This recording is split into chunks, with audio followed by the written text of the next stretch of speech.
I've counseled hundreds of families in recovery, and parents are always shocked when I tell them these 5 things they're unknowingly doing that push their teenagers towards substance use.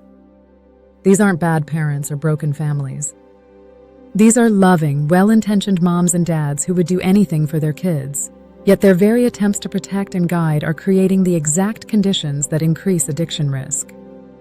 What I'm about to share might sting a little, but understanding these patterns is the difference between raising a resilient teenager and accidentally creating one who turns to substances to cope with life. Before we dive in, if this content helps your family, please hit that subscribe button and turn on notifications. Share this video with other parents who need to hear this message, and give it a like if you find value in what we're discussing today. Your engagement helps us reach more families who desperately need this information. The first behavior that increases substance use risk is over-control, which triggers rebellion. Picture this scenario. Sarah's mom checks her phone every night, demands to know exactly where she is every minute, chooses her clothes, her friends, and even her extracurricular activities. When Sarah turns 16, she's never learned to make independent decisions or handle freedom responsibly. Research from the University of Rochester shows that teenagers with controlling parents are significantly more likely to engage in risky behaviors, including substance use, as they desperately seek autonomy and control over their own lives. The irony is heartbreaking. In trying to protect our kids from every possible danger, we rob them of the decision-making skills they need to navigate real-world temptations. Here's what this looks like in practice. Helicopter parents who hover over homework, solve every problem, and never let their teenager experience natural consequences are actually setting them up for rebellion. When these kids finally get freedom, often in college or when they can drive, they go wild because they've never learned self-regulation. Instead of over-controlling, start building trust gradually.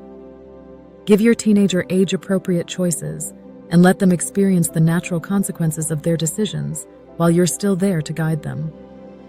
When your 15-year-old wants to hang out with friends, instead of saying no or demanding every detail, try saying, "Help me understand your plan so I can feel comfortable with this." This shifts the dynamic from control to collaboration while still maintaining your parental role. The second dangerous behavior is emotional unavailability during crisis moments. Imagine 16-year-old Marcus comes home devastated because his girlfriend broke up with him, and his dad immediately launches into problem-solving mode, or dismisses his feelings with, "You'll get over it," or "There are plenty of fish in the sea." Or consider when 14-year-old Emma tries to talk to her mom about feeling overwhelmed at school, but mom is scrolling her phone, responding with, without really listening. Family systems research consistently shows that teenagers who don't feel emotionally supported at home are 3 times more likely to seek comfort through substances. When we're emotionally unavailable, we're essentially teaching our kids that their feelings don't matter and that they need to find other ways to cope with pain. This might look like being too busy with work to really listen, minimizing their problems because they seem small compared to adult responsibilities, or immediately jumping to fix-it mode instead of just being present with their emotions. The corrective action here requires us to slow down and show up emotionally. When your teenager is hurting, resist the urge to immediately solve or dismiss. Instead, try, "This sounds really hard. Tell me more about what you're feeling." Put down your phone, make eye contact, and create space for their emotions without judgment. Sometimes the most powerful thing you can do is simply witness their pain and let them know they're not alone in it. The third behavior is maintaining inconsistent boundaries that create confusion and insecurity. Picture the Johnson family, where the rules change depending on dad's mood or mom's stress level. On Monday, curfew is 10 o'clock and absolutely non-negotiable. On Friday, when parents are relaxed and happy, the same teenager can stay out until midnight without consequence.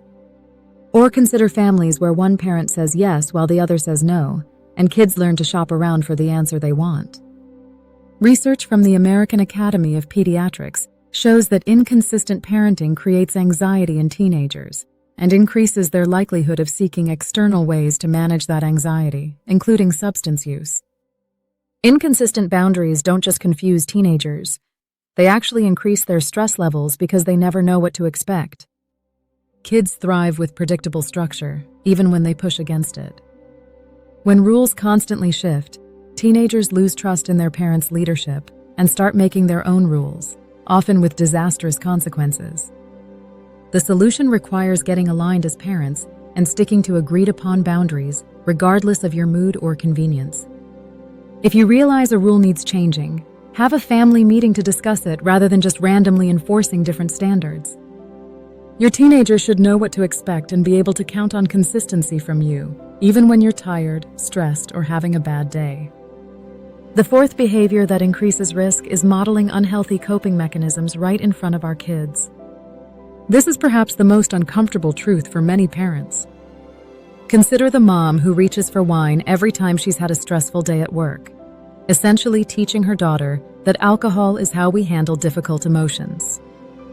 Or think about the dad who takes prescription pills beyond what's prescribed because he needs to relax, showing his son that substances are acceptable solutions to life's pressures. We might think our teenagers aren't paying attention, but research from the National Institute on Drug Abuse shows that parental substance use is one of the strongest predictors of teen substance use. Our kids are watching how we cope with stress, disappointment, and pain. If we consistently turn to substances when life gets hard, we're inadvertently teaching them that this is normal and acceptable behavior.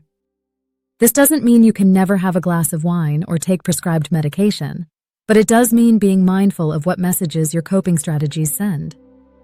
The corrective action involves demonstrating healthy ways to manage stress and emotions. Let your teenagers see you going for a walk when you're frustrated, calling a friend when you need support, or taking time to pray or meditate when you're overwhelmed.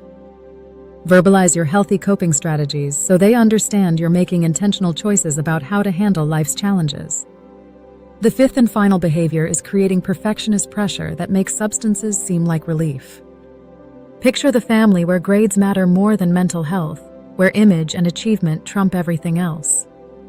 17-year-old Alex is drowning under the pressure to get into an elite college while maintaining perfect grades, leading 3 clubs, and playing varsity sports. When the stress becomes unbearable, substances offer a temporary escape from impossible expectations. Studies from the American Psychological Association show that teenagers in high-pressure environments are significantly more likely to use substances as a way to cope with stress and anxiety. Perfectionist pressure often masquerades as high expectations or wanting the best for our kids, but it actually communicates that our love and approval depend on their performance. When we focus exclusively on achievements and outcomes, we miss opportunities to support our teenagers' emotional and mental well-being. The corrective approach involves clearly separating your love from their performance.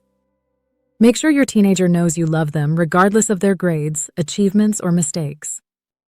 Celebrate effort over outcomes, and make their mental health a priority equal to their academic success. Sometimes, the most loving thing you can do is give your teenager permission to be imperfect and remind them that your relationship isn't conditional on their achievements. Here's the hope I want you to hold on to. Awareness is the first step to healing your family. None of these patterns is permanent, and recognizing them means you're already on the path toward change. Start by choosing one area where you see yourself and commit to small, consistent changes. Have honest conversations with your teenager about what they need from you. Remember that perfect parenting doesn't exist, but connected, authentic relationships do create resilience against addiction and other risks. Your family's story isn't over.